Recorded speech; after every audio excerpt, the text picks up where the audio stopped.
I've already got it on my hands. What I'm doing is I'm blacking in all the different parts of her suit that are latex or leather. And so thought you might want to follow along. I'm using the T10. So it's toner gray. It's a little bit, it doesn't really have any blue or brown in it. The warms have more brown. So, yep, I'm just filling it in. I'm not yet comfortable fully with doing straight up blacking, just taking a marker and inking the whole thing in one shot.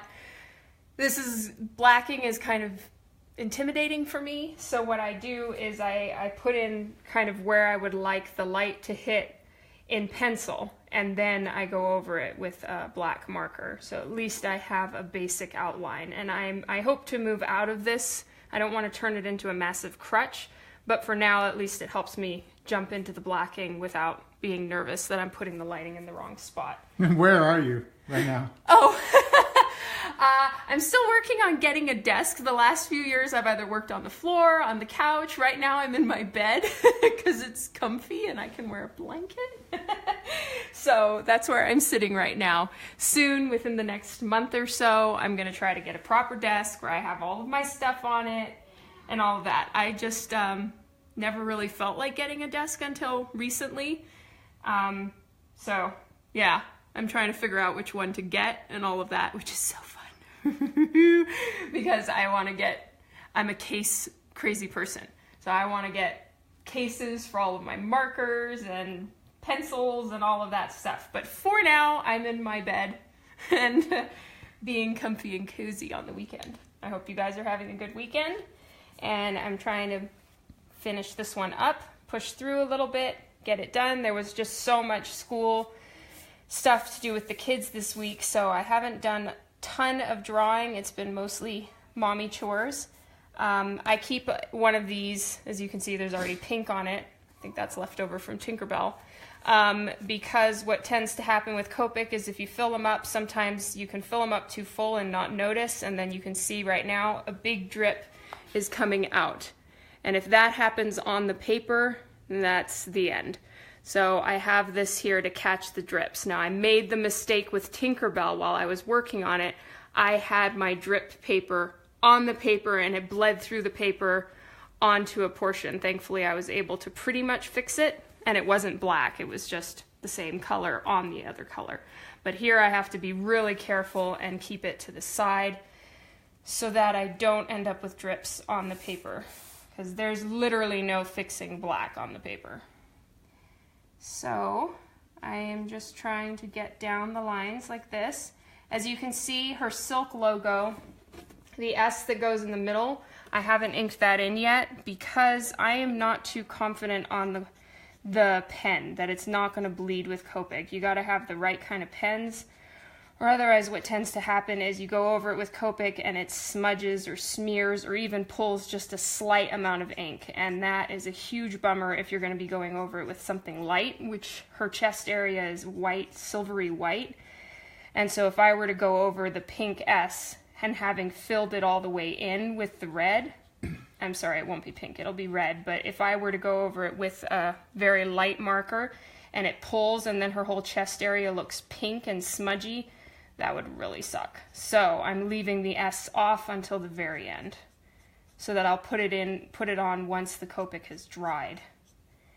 And that's why it's not there right now. So maybe just tell everyone you're just sort of hanging out here. You don't have an announcement or anything. You're just... Nope, I'm just letting you follow along with me if you would like to. If you're around when the Facebook Live is happening, awesome, hello. If not, then, you can see it later or not. Either way, I'm going to be here anyway, so might as well let you join in if you feel like it. As far as why I use the brush tip or the chisel tip, there are two tips on the end of a Copic marker. My Copics are always such a mess. Okay, there's a brush tip on one end, and there is a chisel tip on the other. Okay, go slow. It takes some time to focus here. Okay, there's a chisel tip on the other side. There's, in my opinion, no right or wrong way to do it. I just personally prefer the brush tip, and that is literally just personal preference. I feel like I have a little more control over it. I like the brush nib. And once I'm done with all the blacking, I'm gonna then shade out with lighter gray markers. And I'm sorry if I'm talking kind of weird and halting. I tend to hold my breath when I draw, which is really weird. But yeah, it's a weird tic I've always had. If I'm like focusing on a spot, I'll literally stop breathing and then take a giant gasp of air and then start drawing again. It's very strange. I wouldn't recommend it. So I'll start shading as soon as I'm done here. And add in the lighter tones, taking it to bright white in certain spots, which is the thing that I find tricky about latex suits and stuff like that is, you know, the shinier the material is, the brighter the white spots. Like if you're dealing with a leather jacket, for instance, if it's more of a matte leather, then of course there's not going to be these super bright highlights in certain spots. But if you look at someone who's like wearing a latex cat suit, there are bright white areas, and the contrast between the two is very high. So in her suit, I'm gonna kind of do a mix of the two. I don't think that her suit is particularly latex. I think it's a little mixture of the two. And so I'm gonna kind of make it have some hot white spots and then some not. So I'm sorry if this is a little boring. It's just going to be black. I'm not going to be doing a ton of mixing colors yet for another while because I need to do all this. There are the 2 fingers that are red, which is going to be fun.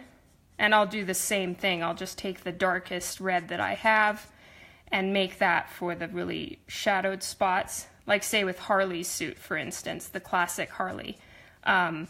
The black spots, I'll start with the T10 and then move out from there. And then I have a very, very dark red. Actually, I can show it to you. It can take a minute. And here are my markers over here. And the darkest red I have is actually called dark red. It's R89. So I start with that one for anything that's red. And then I move out into the lighter tones of red.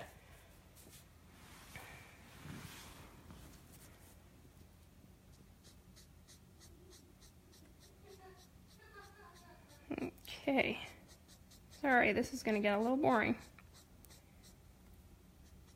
It's just for people that want to watch. Yeah.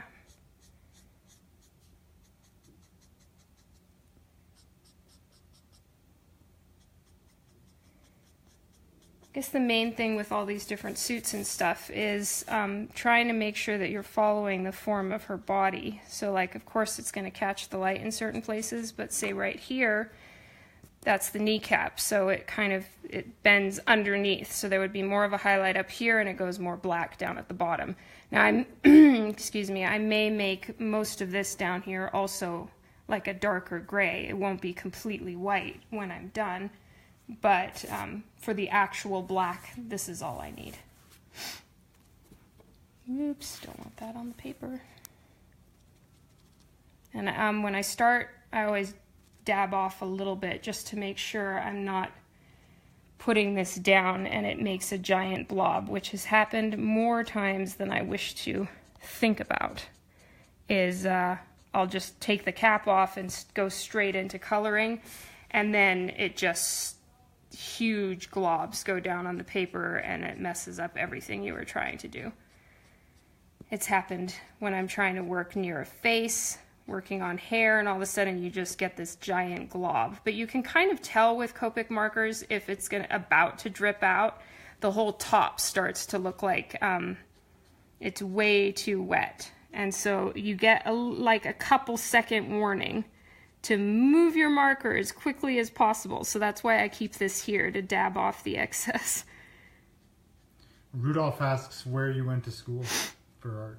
I am self-taught or peer-taught, however you want to say it. I did not go to art school. I've just been a professional doodler. There's certain things I wish I had gone to school for. some things are just difficult to either teach yourself if you're just not particularly gifted in that area, or to find the right books for it. Like for me, it's buildings and perspective. And so that I feel like I would have been better served to have gone to school for those kind of things.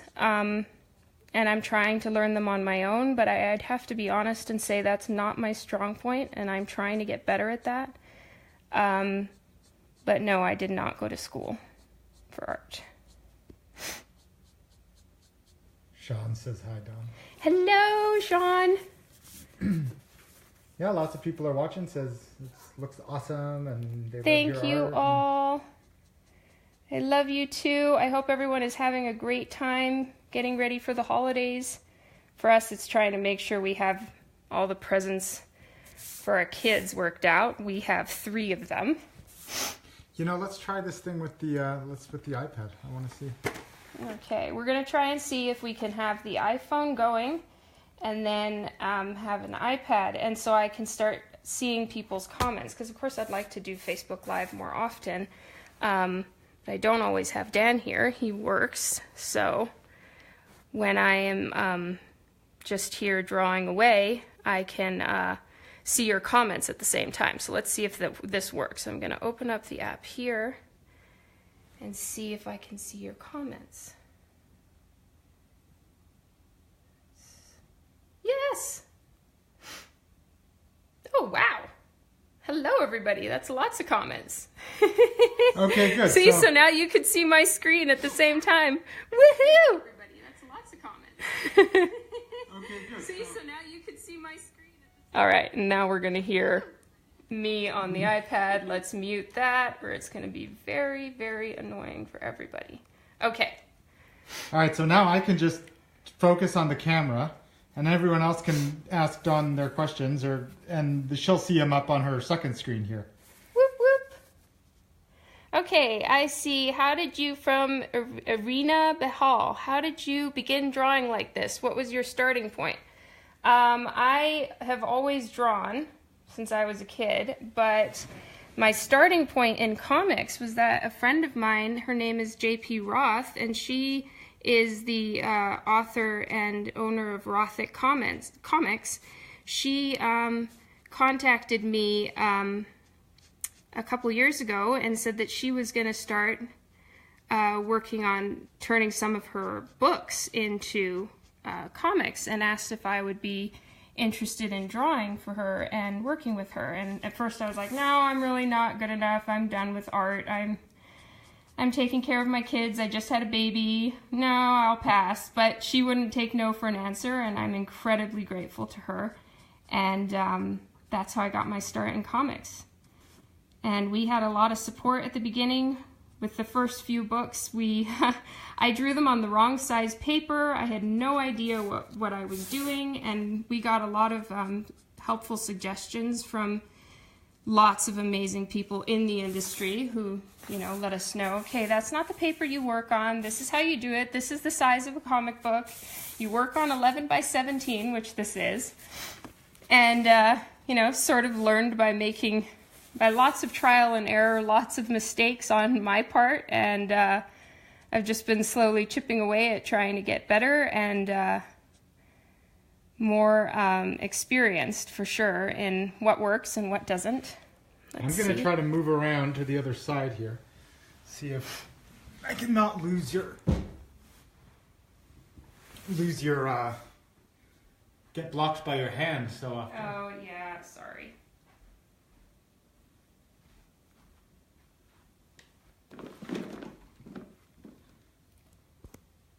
Tell people to boss around the cameraman too. If they want to see something else, I can just move. Okay, Jessica Gordon says, building perspectives make me want to pull my hair out. I struggle with it so much. I am with you there. When it comes time to working with a ruler, I kind of want to cry. But I need to get better at that big time. All right, the marker is a little full. Woo, now my hands are shaking. I'm getting nervous. I'm not used to live video, I'll be honest with you guys. I don't care for being on camera, and so this is new for me, but I know it's important, and it's fun to see. It's fun for me to see other people's works in progress. I love it so much. So please pardon the handshaking. It happens when I get nervous. But I'll get better at this. Let's see. What's the salary of the operator? Is he mean the cameraman? Yes. Well, you did just make me a great sandwich. So. It's true. I made him lunch. Sean Hostetler says, which artists have the biggest impact / inspiration for you? I would have to say the artist that I started following first, way back when I was a teenager, was J. Scott Campbell. And I actually grew up overseas, so I hadn't really seen very much in the way of traditional American comics, I guess you would call them. I did see a lot of manga comics, which was awesome, and I loved the art, but I couldn't read traditional Japanese, at least not well enough to follow a comic book, so I didn't really know the stories or anything like that. And then when I came back to the States, I saw Gen 13, and I was like, oh my god, that is the coolest thing I've ever seen. And I started following J. Scott Campbell's art. Then I found Top Cow and started following Mike Turner and Joe Benitez and Ebass. And I'd have to say a lot of the Top Cow comics really got me into art as well. And I very much admire all the artists that have come before me, who I get to see and study from, and truly everyone is an inspiration. Oh, and here's my son. It is the 9th, Dad. Oh, you're right. My son Lyndon just came in. He's 7. Mom's on video on Facebook. I love Jim Lee's work. He is unbelievably amazing. Hi from snowy Wales. Hello. Hello. I miss Mike Turner's art too. He was incredible.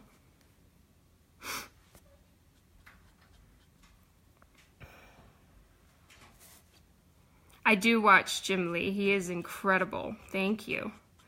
And he is... I love also his really quick sketches that he does.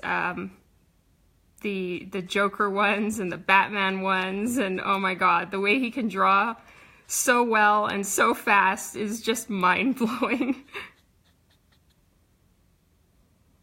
Nick asks, how do you keep your ideas fresh? Oh, that's a hard one. I don't know. By keeping the trash can full of the bad ones. Yeah, the trash can full of the bad ones. That's true. I toss a lot of my ideas. I commented one other time that for me, probably the hardest part is the layout stage, because I'll draw just tons and tons. Like for this one, I even took a whole different idea to board and, had it to where I was transferring it to an 11 by 17, getting ready to do this whole process. And then I looked at it, and I even talked with my husband about it. We were like, no, this one's just not, it's not as good as it could be. Let's try again, And so it happens a lot. And I guess the main thing for me is I need to learn to be always trying to do better, and then B, sometimes not being ridiculous and learning that, not everything is going to be perfect. I will sometimes make mistakes. I will do a pose that's stale or didn't quite hit the mark. And it's just finding the right balance of trying to be a professional and do it right, but then not being such a perfectionist that I say, kill the work. You know how that is? So, that's what I'm trying to work on. Film director here. I love comics. Been studying art more. Any suggestions on resources or process to compose your shots or compose your frame? Wow, that's a really good question. Taking time to think at the beginning of what the character, for instance, that you're working on, which I guess in movies and everything is the same. You're working on a character, be it, cat animation or a human or whatever you're doing, it's always about how you're going to set that up and where you're going to put the person and what they represent as a character. And so I always try to take some time to think about the character, to really study what the character means, how they are, because, you know, certain characters, just some poses wouldn't really work for them. It wouldn't, you know, you can't put a sensual pose on a character that should be an action character or a superhero and different things like that, unless, you know, the person requested it in a commission. So I really try to focus on what this character is, the essence of who they are, and then from that it helps me build ideas as to what I would like to show them doing or how their particular pose should be set up. You know, pose is really, at least in my line of work, the pose is everything. It's what, you know, is what's going to tell everyone in 1 second glance who it is they're looking at. Even if they don't recognize the outfit or they're not familiar with the character, the pose will tell them the personality of the character that they're looking at, if that makes sense. So it's really important, and that's kind of the biggest part of what I do, is trying to figure out and choose the right pose, and then also try to not be stale and have the same basic ideas. It's easy for me sometimes to get stuck and find one pose that works and then just be tempted to use it a lot.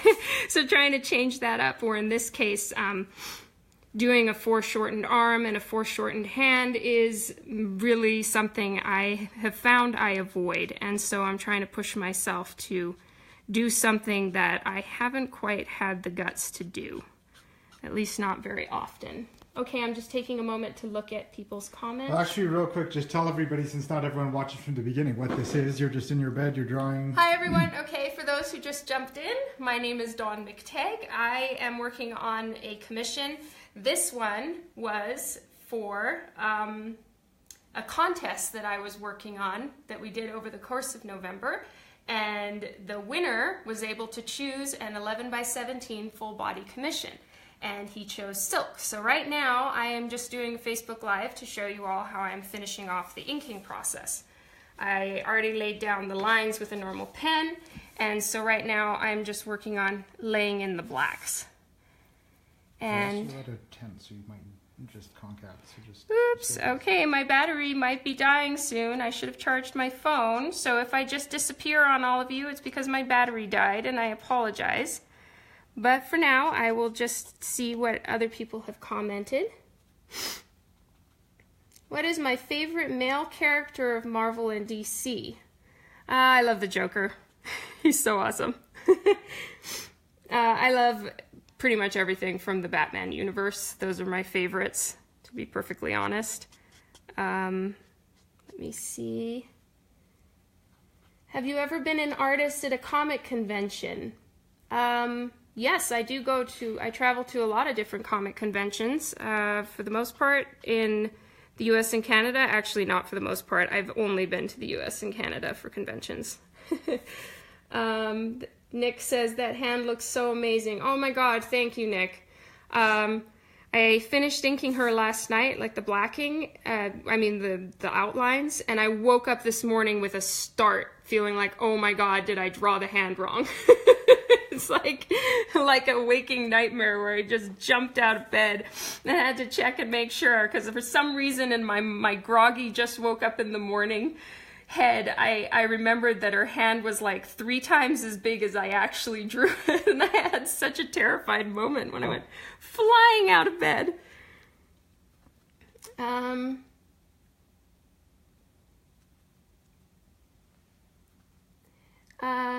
Okay, someone's asking. Okay, someone said I mostly draw females, which is true. I do mostly draw females. I actually really do enjoy drawing men. It's just for the most part I do comic book covers, and the assignments that I get for which character to draw are generally female.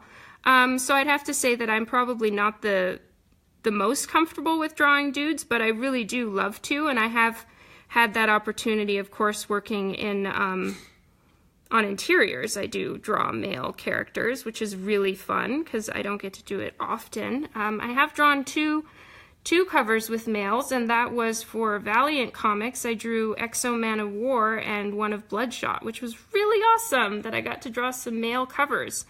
And I would hope to do that more often, and I do have a Joker commission I've been needing to work on for a very long time, so I'm going to try to finish that one up sometime soon, maybe over the holidays. And I was asked if I have any suggestions of how to draw females. I would say look at reference. Just draw women as much as you possibly can if that's what you're trying to improve in. And just look at pictures and try to study anatomy and all of those things, and then just make your lines softer for a woman and more chiseled for a man. And do I have any favorite tricks or tips for maintaining perspective on figures? My God, Nick, you're asking really good questions. Perspective is not exactly my forte, but I do use perspective lines. So for her hand, for instance, I knew that I had her wrist here, so I drew a small graph and then started out the palm of her hand with a box on a perspective grid, essentially, that I just sketched out while I was working.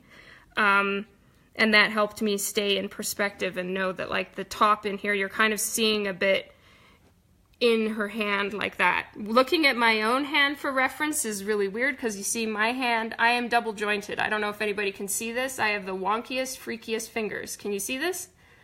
Look at my hands. They're insane. So, like, if I try to point, this is how I point. My hands are just ridiculous. So if I want to look in a mirror and see how a finger would look when it's pointing, I mean, look at my finger. And then if I try to straighten it, it just pops right back. So my hands are the worst for reference. But yeah, it's just looking at hands, and I found the best way is to just start by blocking them out. And then I did sort of circular lines going all the way down so that I knew which perspective, basically think as if she was wearing like 10 rings all the way down her hand, so that I knew which direction everything should be going in. And I'm almost done here. How are we doing on battery? I'll only know when it dies. Okay, well, my battery is getting dangerously low, so I'll tell you all that I love you and thank you for watching. And if for some reason I just disappear on you, it's because my battery died, and I apologize. Yes. I will try to get a tripod. We're working on getting me a desk set up, and then I will have a tripod, and everything will be set up very soon. I do feel sorry for the cameraman as well. Any tips to make the character pop, from Jamie Bradley? That's a very good question. Pop from what, I guess, would be the main question that I have for you. If you have any tips on, I mean, what do you mean as far as making the character pop? I guess choosing a good pose is always extremely important. Making sure that they have nice coloring. Make sure the coloring really pops out as far as being bright. If you have a bunch of characters stand out. If you have a bunch of characters in the same scene, for instance, and you're trying to show one more in the foreground, make their lines. Now, this is just my opinion. I'm not saying that I am the foremost authority on any of this, so I hope you all realize that. But in my opinion, it would be to like make a thicker outline around that particular character, or if you're drawing a character with a background but no other characters still, usually for my drawings, I will go around the entire image, so just the exterior line with a thicker pen. And that helps to sort of make everything come out and pop more than if it was just all with the thin lines. So make the outside lines, the outline of the character, a little thicker. Or for this, for instance, I'll probably put an outline in a Copic color on her. I haven't decided which one yet. Thank you all so much for being here. I really wasn't expecting anybody to jump on while I was live, but this is awesome. It's great to talk with all of you.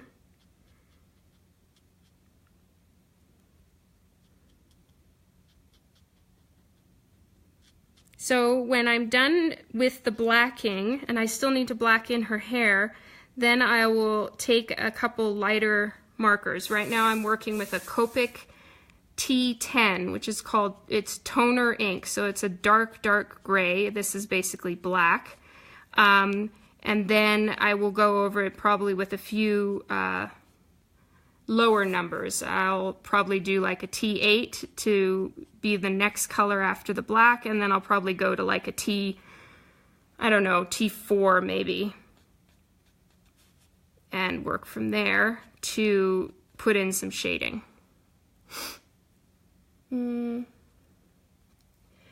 Nick asks, do you prefer black and white or color illustration? I really do enjoy the coloring aspect of it. I would have to say that primarily I do consider myself a penciler, so that would mostly be line art, and that's what I would consider my, I guess, actual job. But for doing commissions, I way more enjoy the coloring part. It's just so much fun. Woo! I keep a pad here for anyone who didn't see this part. I keep a dab pad, basically. It's just a paper towel for when the marker starts feeling like it's about to drip.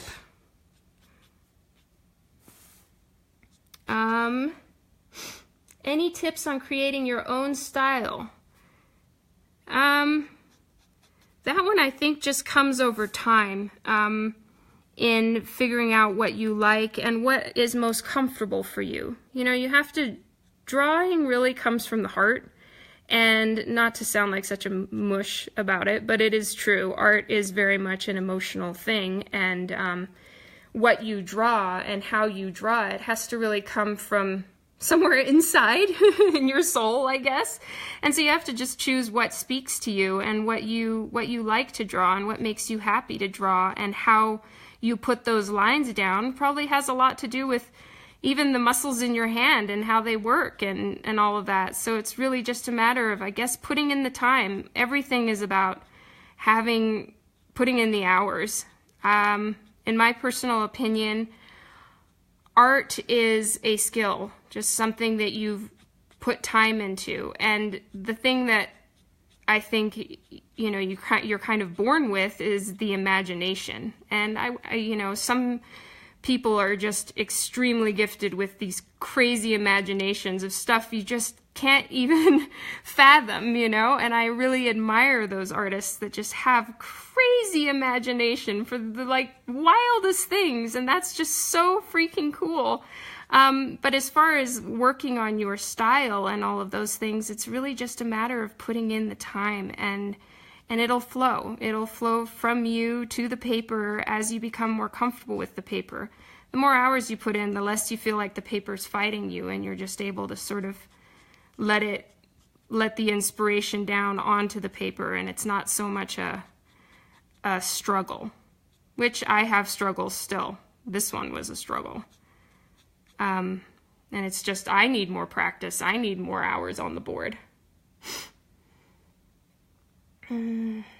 Is that a Copic brush marker? Yes, it is. This is a Copic sketch. It's number T10.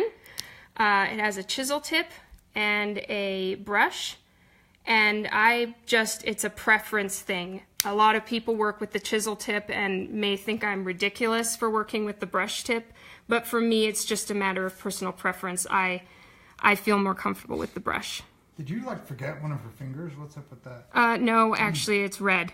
And what I did is I was talking and I forgot and did that one black. So I'm going to have to work with that and figure out what to do. So this one is actually a mistake. Yes, it's what I get for blabbering. Someone also asked if you saw the Marvel Infinity War trailer yet. Crap, I have not. I absolutely meant to, and then carried on being busy, and it's awful. I feel like such a bad comic book fan. I need to look at it, but I know for a fact I'm gonna love it. I love all Marvel and DC movies. It doesn't matter what they are. I think they're all awesome, and I enjoy every last one of them.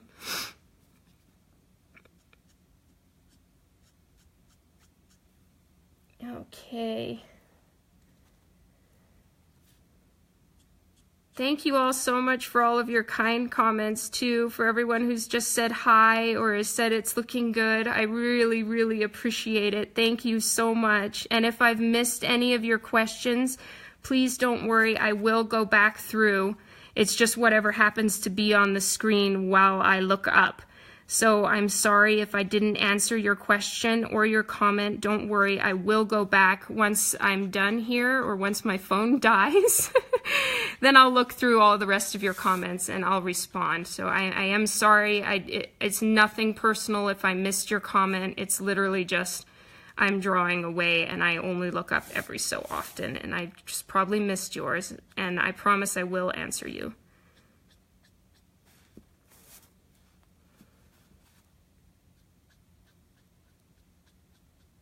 Yeah, I saw Melvin. Hi, Melvin. Okay, I need to turn the paper. See, this is why I'm better than a tripod. You can't have dynamic focus. He wasn't complaining about you. I think he was feeling sorry for you. It's fun, actually. It's pretty interesting. Yeah, you guys, you got to thank my husband, Dan. I am so camera shy. I would not be doing this if he wasn't telling me I should and pushing me to. I don't really feel at this point like I'm far enough along in the art game to be teaching anybody anything. I'm still learning myself. So, and I'm not really here to try to teach anybody anything. I'm just sort of showing you my process. But all of this, me being more post-happy, that would be Dan.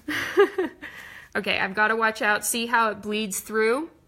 And this is something that happens when the marker is starting to drip, and then it's bled through on other commissions, through to the commission, so I have to be really careful.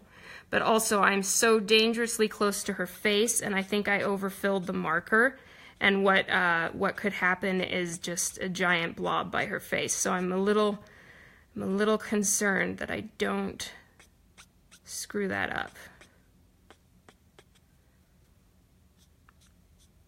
So I'm almost done with the blacking here. Oh, and for anyone who wasn't here at the beginning, I have left the silk logo itself blank.